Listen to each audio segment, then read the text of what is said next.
Hello student. आज हम बात करेंगे आरसीसी और प्लस ड्राइंग।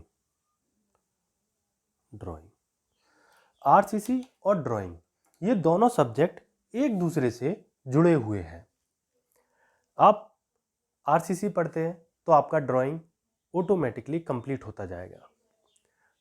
जब आप ड्राइंग को समझेंगे तो आपका आरसीसी ऑटोमेटिकली कंप्लीट होता जाएगा। जब आरसीसी में कोई भी स्ट्रक्चर, जैसे आप बीम का डिज़ाइन करते हैं या कॉलम का डिज़ाइन करते हैं या कोई रिटेनिंग वॉल का डिज़ाइन करते हैं या लिंटल का डिज़ाइन करते हैं या स्लैब का डिज़ाइन करते हैं, जब आप डिज़ाइन करेंगे तो उनका फिगर बनाएंगे और जो फिगर बनाएंगे वो हमारा आरसीसी ड्राइंग में आ जाएगा। तो दोनों सब्जेक्टों को आप कंबाइंड मान के चलें और उस तरीके से हम पढ़ाएंगे।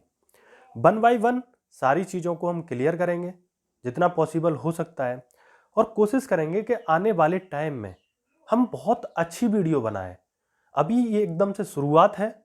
आपको पता है जो हम ऑफलाइन पढ़ाते हैं उसमें और ऑनलाइन में दोनों में डिफरेंस बन जाता है, क्योंकि जो चीज़ें हम सामने से समझा सकते हैं बोर्ड पर, शायद वो सारी चीज़ें हमारा ऑनलाइन में वो पॉसिबल नहीं हो पाती है फिलहाल।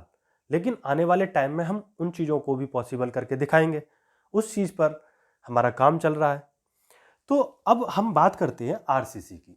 तो सबसे पहले मैं एक क्वेश्चन आता है मेरे दिमाग में कि हमारे पास सबसे पहले था पीसीसी और पीसीसी के बाद में हम आए आरसीसी। तो पीसीसी से हम आरसीसी पर क्यों आए? पीसीसी का मतलब है plane cement concrete. Plane cement concrete और इसके बाद में बन गया आरसीसी। आर का मतलब होता है रेनफोर्स्ड।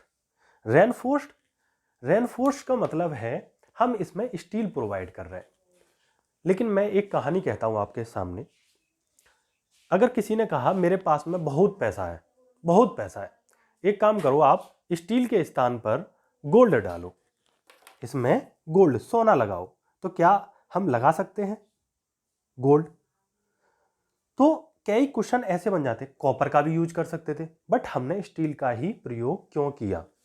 तो हम आने वाले आगे 1-2 स्लाइड में इस चीज को भी हम समझेंगे कि हम गोल्ड का यूज क्यों नहीं किया, स्टील का ही क्यों किया। ये नहीं है कि यहां पर हम ये कहें कि गोल्ड महंगा है, ये नहीं रहेगा। उसकी प्रॉपर्टी डिपेंड करती है। जो आपने सोम में पढ़ा था, स्ट्रेंथ ऑफ मटेरियल में पढ़ा कि प्रॉपर्टी जैसे डक्टिलिटी, मेलेबिलिटी, ब्रिटलनेस, ठीक है, हार्डनेस, ये चीजें डिपेंड करती है। उसी के अनुसार हम आगे की जो इसमें जो रेनफोर्स सीमेंट कंक्रीट में हम जो यूज कर रहे हैं मटेरियल स्टील को, हम क्यों कर रहे हैं वो हम देखेंगे। अब क्वेश्चन आ जाता है कि कंक्रीट जो होता है हमारा वो कंप्रेशन में बहुत मजबूत होता है।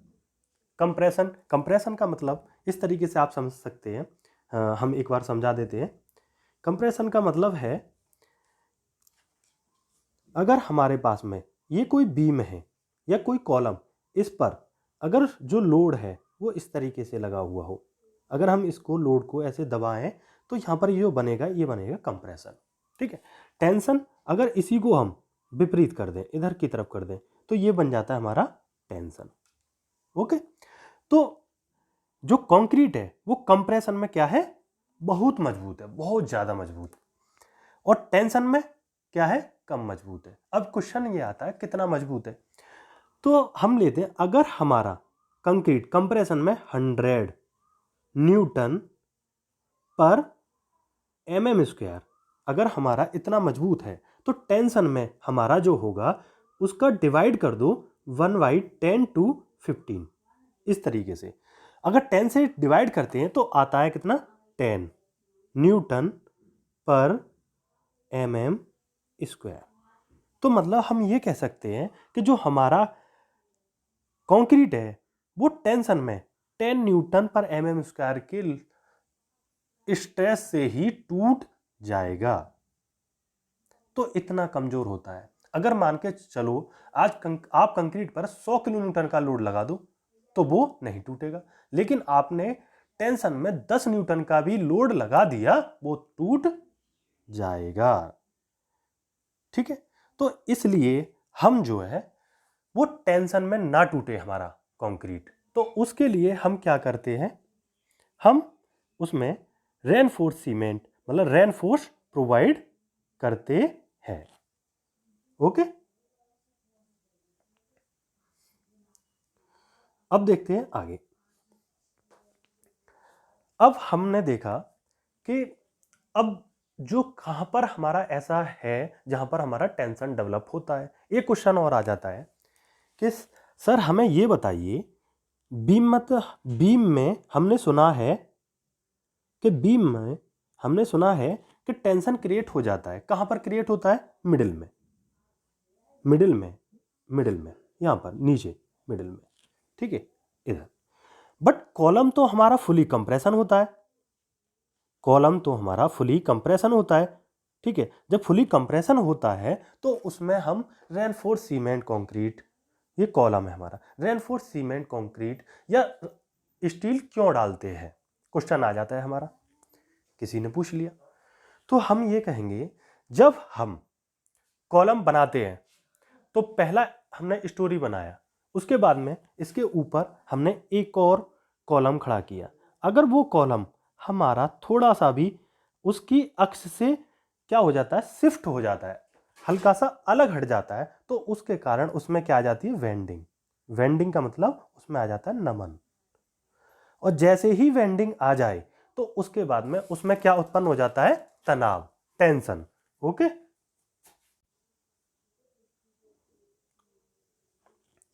अब हम बात करते हैं कि हमारा जो रेनफोर्स सीमेंट कंक्रीट में, अब हमने ये बताया कि कॉलम में नमन आ जाता है और जैसे ही बेंडिंग आ जाता है तो वहां पर तनाव उत्पन्न हो जाता है, ठीक है। उस कारण से हम क्या डाल रहे हैं उसमें, सरिया, जो हमारा स्टील है वो प्रोवाइड कर रहे हैं। ओके, अब हमारे पास जब हम कोई स्ट्रक्चर बनाते हैं, मतलब कोई भी हमारे पास में सेक्शन है, उसका 0.7% से 4% तक हम क्या देते हैं, रेनफोर्स सीमेंट कंक्रीट, रेनफोर्स देते हैं, मतलब स्टील प्रोवाइड करते हैं। जो हमारा स्टील है वो हमारा क्या है, कंप्रेशन में और प्लस टेंशन, दोनों में ही क्या है, मजबूत है, ठीक है।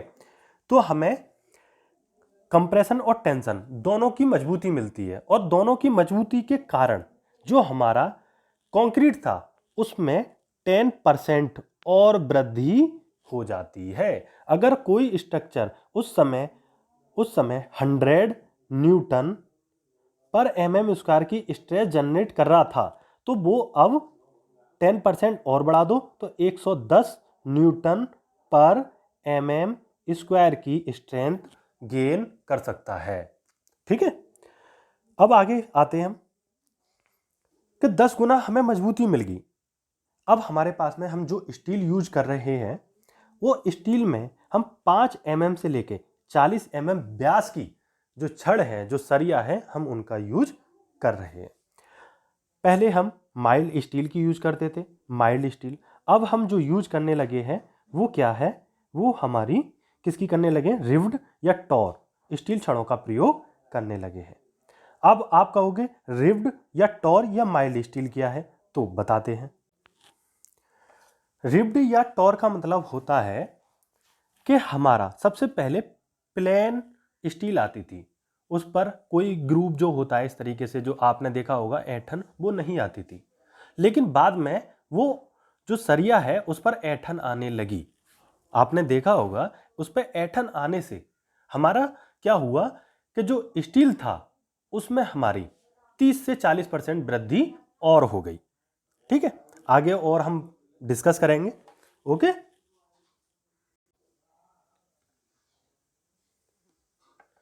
अब देखते हैं आरसीसी के मेरिट, ठीक है, क्या क्या गुण हैं हमारे आरसीसी के। मतलब हमने स्टील को कंक्रीट में डाल दिया तो उसके क्या क्या फायदे होंगे, ये हम देखते हैं वन बाय वन। सबसे पहला जो फायदा है हमारा, जब हमारा कंक्रीट में स्टील डाल देते हैं तो दोनों जो होते हैं मिलकर संपीड़न तथा तनाव, दोनों प्रकार के प्रतिबलों जो स्ट्रेस आती है उनको बराबर बराबर सामर्थ्य देते हैं। दोनों भाई मिलकर क्या करते हैं, जितनी उस पर स्ट्रेस आएगी उसको वियर करते हैं। दूसरा, ये मान के चलो ये दोनों भाई हैं। अब देखो आगे क्या है, इस्पात जो छड़ें होती हैं, कंक्रीट, एक दूसरे के साथ में एक मजबूत बॉन्ड बना लेती है, जिसके कारण प्रतिबल जो स्ट्रेस है वो क्या करता है, जो स्ट्रेस है वो एक पॉइंट से दूसरे पॉइंट में सरलता से क्या होता है, स्थानांतरित हो जाते हैं। ओके। फिर आता है टेम्परेचर। अगर तापमान आ गया तो हमारा जो स्टील है वो टेम्परेचर के प्रति उच्च सामर्थ्य रखता है, और मॉडुलस ऑफ इलास्टिसिटी उसकी क्या होती है, उच्च होती है। इसलिए उसका जो एक्सपेंशन है और कॉन्ट्रैक्शन है, दोनों ही प्रॉपर्टी बहुत उच्च होती है। फोर्थ पॉइंट है हमारा, इस्पात की छड़ें कंक्रीट में होने के कारण इन पर सीमेंट का कोट चढ़ जाता है, जिसके कारण उस पर क्या नहीं लगती, जंग नहीं लगती है। ओके।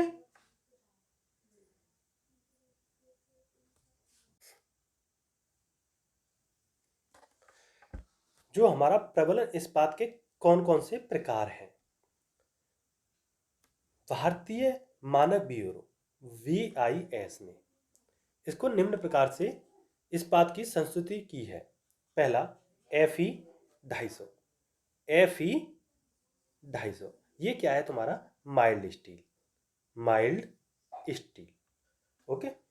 उसके बाद में Fe 350 आज कल मिलता नहीं है, ये पुराना हो गया है। उसके बाद में आता है हाई यील्ड स्ट्रेंथ स्टील, इसको बोलते हैं HYSD। डी मतलब होता है डिफॉर्म बार। ओके। डिफॉर्म का मतलब वही है जिसमें हम क्या करते हैं, ऐठन जो आ जाता है हमारा, ठीक है, उस पर जो हमारे रेसे खींच दिए जाते हैं स्टील के ऊपर, उनको हम एक तरीके से डिफॉर्म के रूप में या ऐठन जो बोलते हैं, ठीक है। इसमें हमारा दो है, Fe 415 और Fe 500, और Fe 550 भी हमारा आ रहा है। अब Fe 250 का मतलब क्या है, ठीक है, 250 का मतलब है हमारा इसका yield strength. Okay. Yield strength हमारा 250 न्यूटन पर mm² है हमारा। ओके। ये छड़ें डिफॉर्म बार के रूप में उपलब्ध है, ये हमने बता रखा है, ठीक है। अब Fe 415, तो ये भी क्या होगा हमारा 415 न्यूटन पर mm²। यील्ड स्ट्रेंथ का मतलब है हमारा पराभव स्ट्रेंथ हिंदी में। ओके। आगे समझते हैं। अब देखते हैं हम आगे प्रबलन इस्पात का जो शेप है हमारा, किस किस शेप में हमारा स्टील मिलता है। अब राउंड वार की बात करते हैं हम। राउंड वार जो होती है हमारा, सबसे पहले 6 mm, 8 mm, 10, 12, 14, 16, 18, 20, 22, 25, 28, 30, 32, 36, 40, 45, 50 mm। ध्यान रखना ये क्रम जो है इस तरीके से इसी क्रम में मिलेंगी। ऐसा ना हो कि 13 बोले हम, ठीक है, ऐसा ना हो हमारे पास में हम 24 बोले। जो ये क्रम है इसी क्रम में हमारा जो है मैन्युफैक्चर्ड होता है, ठीक है, तो ध्यान रखना है हमें। अब डिफॉर्म बार के बारे में बता चुके हैं हम, गोल छड़ के बारे में बता चुके हैं।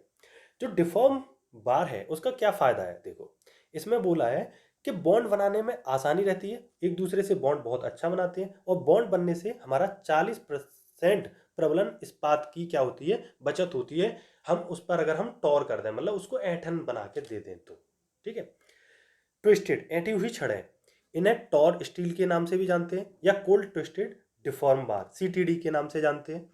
इन छड़ों के प्रयोग से लगभग 33% की प्रबलन की इस्पात की बचत होती है। बचत का मतलब ये है कि जो हमारा काम 33% लगा लो साहब, 33% एक्स्ट्रा खर्च हो रहा था, उसमें 33% और माइनस कर दें तो उतना प्रबलन से ही हमारा काम चल जाता है, क्योंकि जो कंक्रीट है और जो हमारा स्टील है दोनों के बीच में एक बॉन्ड बन जाता है, ठीक है।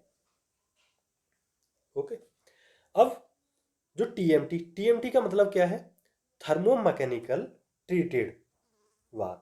इसको हम क्या करें? FE 415 और FE 500 या FE हमारा FE 550, इस तरीके से हमारा जो स्टील है हमें साइट पर मिलता है। ओके, अब देखो, जो हम बात कर रहे थे जो स्टील का, इनको कहते हैं ये जो तुम्हारा ये डिफॉर्म बार, इस तरीके से, ठीक है। ये डिफॉर्म बार है, इनके कारण जो बॉन्ड स्ट्रेंथ बनती है कंक्रीट और प्लस स्टील के बीच में, वो इनके कारण बनती है। इसको कहते हैं ये इनके कारण हमारी बॉन्ड स्ट्रेंथ आती है। ये जो छड़ें हैं वो साइड पर जो आती हैं या मैन्युफैक्चर करती हैं, वो 9 मीटर लंबाई में मिलती है। 9 से कितना? 12 मीटर, ठीक है। ये साइड पर मिलेंगी, ठीक है। 12 मीटर के करीब, 13 मीटर के करीब रहता है, इससे ऊपर नहीं जाती है। 12 मीटर लगभग के करीब हमारा मैन्युफैक्चर, कोई भी जो कंपनी है वो मैन्युफैक्चर करती है। ओके, ठीक है। मैं आपको पहले ही बता चुका हूं, जो हमारा ग्रेड है कंक्रीट का, ये बहुत ही इंपॉर्टेंट चीज़ है। कई बार मैं क्लास में डिस्कस कर चुका हूँ इस चीज़ को। पहली चीज़ मैं आपके सामने ये बताऊंगा कि ये सबसे पहले जो ड्राइंग और आरसीसी दोनों को संयुक्त रूप से पढ़ा है। ये जो मैंने ये जो फोटो खींच के मैं आपके सामने जो इनको प्रस्तुत कर रहा हूँ, ये एशियन पब्लिकेशन की बुक है जिसका नाम है प्रबलित सीमेंट कंक्रीट ड्राइंग की। लेकिन ये ड्राइंग के साथ में आरसीसी का क्या है, एक इंट्रोडक्टरी क्लास है। जब हम आरसीसी के बारे में पहले समझ जाएंगे कि आरसीसी क्या है, क्यों डाल रहे हैं स्टील, तो उसके बाद में हम डिजाइन पर जाएंगे, ठीक है। तो हम बिल्कुल जीरो से स्टार्ट कर रहे हैं। ओके, अब आता है ग्रेड ऑफ कंक्रीट की बात होती है, और ये मैंने ग्रुप में डाल दिया है IS 456-2000। ये आपको क्या निकलवाना है? ये हमारा कोड है जो आपको निकलवाना पड़ेगा, जिसके हिसाब से हम डिजाइन करेंगे, ठीक है। ओके, अब आता है, अब हमारे सामने है ग्रेड हमारा 3 भागों में डिवाइड किया है ग्रेड को। सबसे पहले ऑर्डिनरी यानी सामान्य ग्रेड, उसके बाद में स्टैंडर्ड मानक कंक्रीट और हाई स्ट्रेंथ कंक्रीट ग्रेड। अब इसमें आता है एम का मतलब क्या है? एम का मतलब है मिक्स। अब बात आती है मिक्स किस किस का? सीमेंट का, उसके बाद में सैंड या कह सकते हैं फाइन एग्रीगेट, ठीक है, फाइन एग्रीगेट। उसके बाद में आता है कोर्स एग्रीगेट। ओके, तो ये हमारा जो मिक्स है वो किसका? सीमेंट का, फाइन एग्रीगेट और कोर्स एग्रीगेट। फाइन एग्रीगेट मतलब सैंड, ओके, सैंड। और कोर्स एग्रीगेट मतलब ग्रेवल या गिट्टी। ओके, अब हमारा ग्रेड, अब ये जो एम हमने लिखा M10, 10 का मतलब या 15 का मतलब क्या है? ये है हमारी अभिलाक्षणिक सामर्थ्य, FCK। और वो कब निकलती है? जब हम 150 mm³ का 28 दिन की तराई के बाद में उसको कंप्रेसिव मशीन में तोड़कर देखते हैं, तो उसकी स्ट्रेंथ जो है लगभग है, जैसे M10 की, तो 10 के न्यूटन पर mm² के लगभग बराबर आनी चाहिए। इसमें हम क्या कर रहे हैं कि 3 तो हम ले रहे हैं सैंपल, ठीक है, 3 ले रहे हैं हम सैंपल, और उसको हम तोड़ के देखेंगे। तो हम इन सैंपलों में करीब 95% हमारे जो सैंपल हैं, 95% हमारे सैंपल वो क्या है, हमारे पास हो जाने चाहिए। 95% हमारे सैंपल पास हो जाते हैं, और 5% से अधिक हमारे क्या ना होने चाहिए, फेल नहीं होने चाहिए। तो जो स्ट्रेंथ निकल के आती है उसको हम कहते हैं अभिलाक्षणिक संपीड़न सामर्थ्य। ओके, अब देखो इनके जो कोड हैं उनके बारे में हम बता देते हैं। अब देखो, अब आता है इसमें हमारे जो ऑर्डिनरी में 3 ग्रेड है, M10, M15 और M20। इसका रेशो है, आपको बता चुके हैं, M20 का तुम्हारा रेशो है 1:1.5:3। ओके, M15 का रेशो है हमारा 1 अनुपात, ठीक है, 2:4 4। उसके बाद में M10 का कितना है हमारा 1:3:6। ओके। इसके बाद में आता है M25। M25 का हमारा कितना है 1:2। ओके। अब स्टैंडर्ड कंक्रीट जो होती है हमारा M15 से हमारा M55 तक। बट कभी कभी ये भी क्वेश्चन में मिल सकता है कि हम इसको M60 तक भी लेने लगे हैं। ठीक है। इस अगर ये दोनों ही क्वेश्चन आ जाते हैं कभी वैकल्पिक में SSC JEE वगैरह में, तो यहाँ पर हम इन चीज़ों को भी थोड़ा सा देख के चलेंगे। ठीक है। उसके बाद में आता है high strength concrete. High strength concrete कहाँ से स्टार्ट होता है M60 या M65 से, और कहाँ तक जाता है तुम्हारा M80 तक। कहाँ तक M80 तक। ठीक है। ये हमारा जो होता है हम इनको साइट पर नहीं बनाते हैं, इनके लिए स्पेशल ट्रीटमेंट की ज़रूरत पड़ती है। ये हम सिर्फ ऑर्डर करते हैं। हम जो साइट पर बनाते हैं लगभग हम बनाते हैं M25, कभी कभी M30 का भी हम डिजाइन मिक्स बना लेते हैं। ओके, आगे देखते हैं।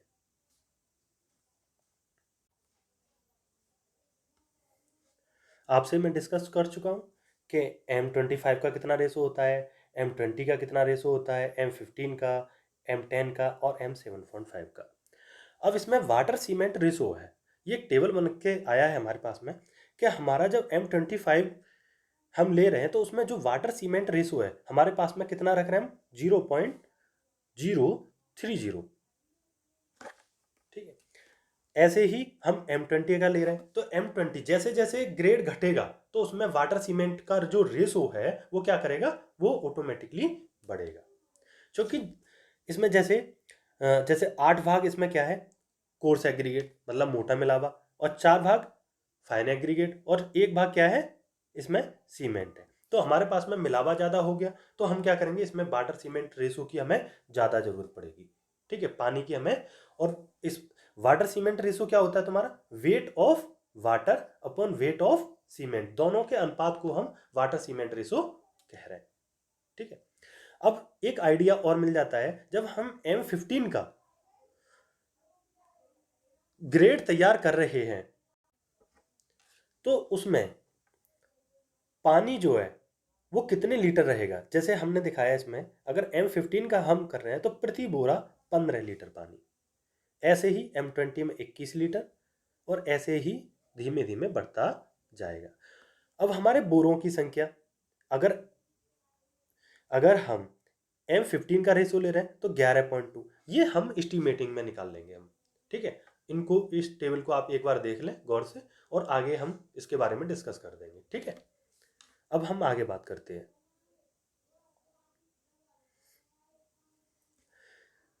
Classification of concrete. Classification of concrete में हम देखेंगे 2 प्रकार से क्लासिफिकेशन है कंक्रीट का। एक है हमारा नॉमिनल मिक्स और दूसरा हमारा है डिजाइन मिक्स। नॉमिनल मिक्स जो होता है हमारा हम उसको साइड पर बना लेते हैं, डिजाइन को भी बना सकते हैं, बट जब हम नॉमिनल मिक्स का जब यूज कर रहे हैं तो हम क्या कर रहे हैं कि उसका जो टेस्ट है हम साइड पर ही कर लेते हैं, मतलब प्रयोग होने से पूर्व नहीं उसी समय हम इसका प्रयोग कर लेते हैं, उसका टेस्ट कर लेते हैं। ठीक। दूसरा आता है हमारा डिजाइन मिक्स। डिजाइन मिक्स जो है हम वास्तविक प्रयोग से पहले इसका सैंपल तैयार करके प्रयोगशाला में जांच कर लेते हैं, और भिन्न भिन्न वाटर सीमेंट रेशो पर हम क्या करते हैं भिन्न भिन्न ग्राफ प्लॉट करते हैं। और जब ग्राफ प्लॉट करते हैं तो हम ये देखते हैं जब कंक्रीट की सामर्थ्य 1.65 गुना अधिक सामर्थ्य का हमें प्राप्त हो जाए तो हम उसको एज ए कंसीडर कर लेते हैं कंक्रीट के मिक्स के रूप में। ओके। अब जो है हमारा डिजाइन मिक्स बनाने के लिए हम किसी का भी बना सकते हैं, जैसे M10 से लेकर M50 तक हम चाहें तो हम डिजाइन मिक्स कर सकते हैं। एक बीम को देख लेते हैं कि किस किस तरीके से इस बीम में किस तरीके से प्रबलन दिया गया है हमारा।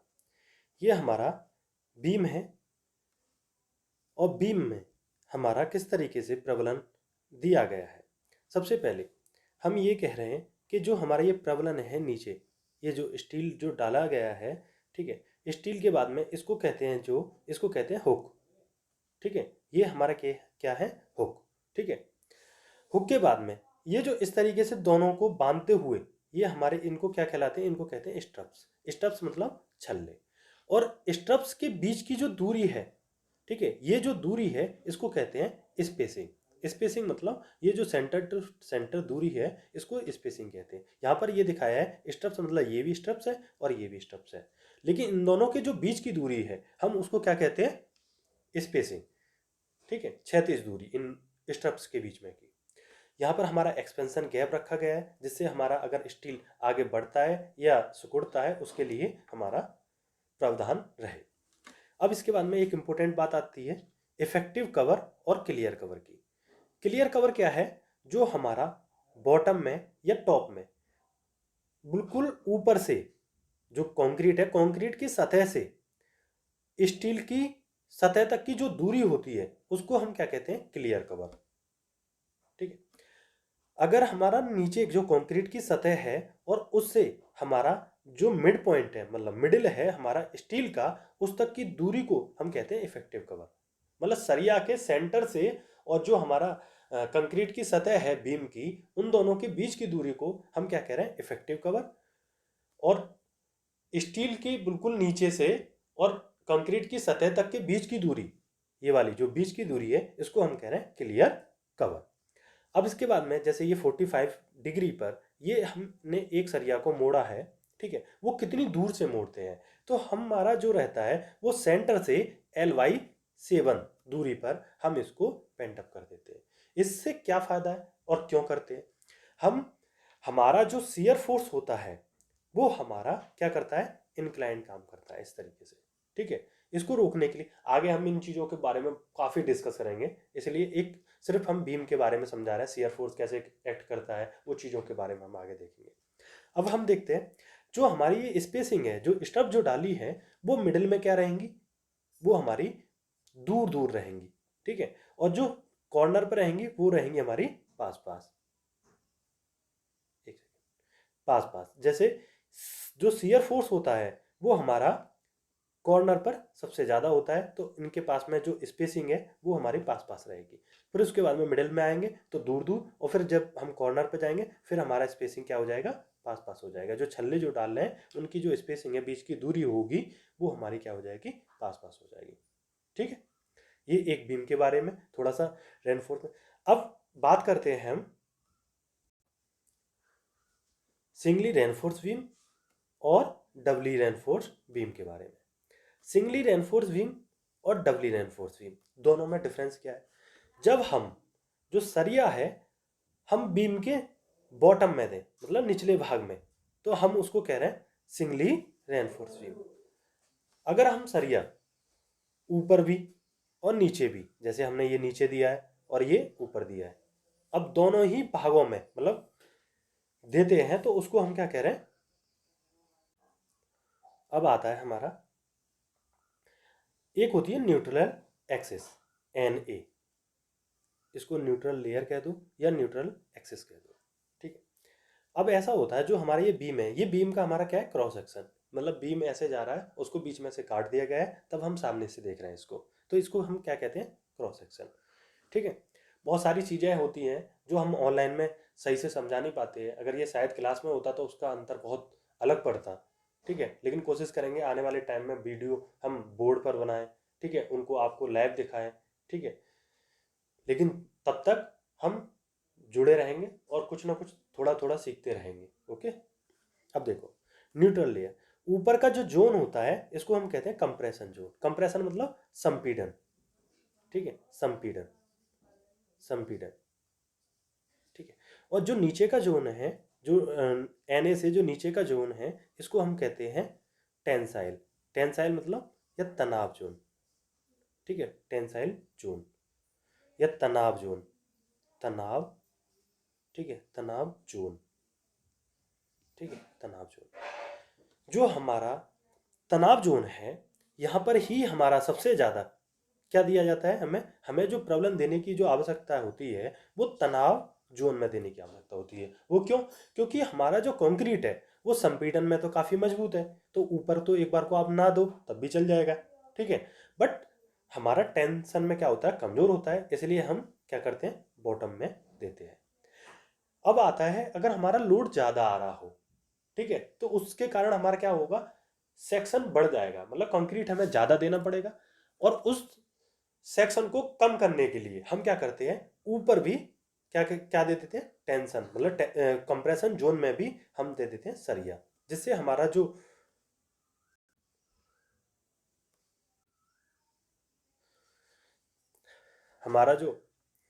ऊपर का जो भाग है, ठीक है, और इस सेक्शन को क्या करते हैं हम, मिनिमाइज करने के लिए ऊपर के जोन में भी हम स्टील दे देते हैं, ठीक है। तो कई पार्टों में ये वीडियो बनानी पड़ती है, काफ़ी मेहनत लगती है इन चीज़ों के पीछे, ठीक है, लेकिन कोशिश करेंगे आगे और भी अच्छी हो, क्योंकि आवाज़ भी, वॉइस भी हमारी जो है और क्लियर आ पाए और कुछ चीज़ों को अच्छे से समझा पाए, ठीक है। अभी जैसे जैसे रिसोर्सेस हैं उसी के अनुसार ये काम किया जा रहा है, ठीक है।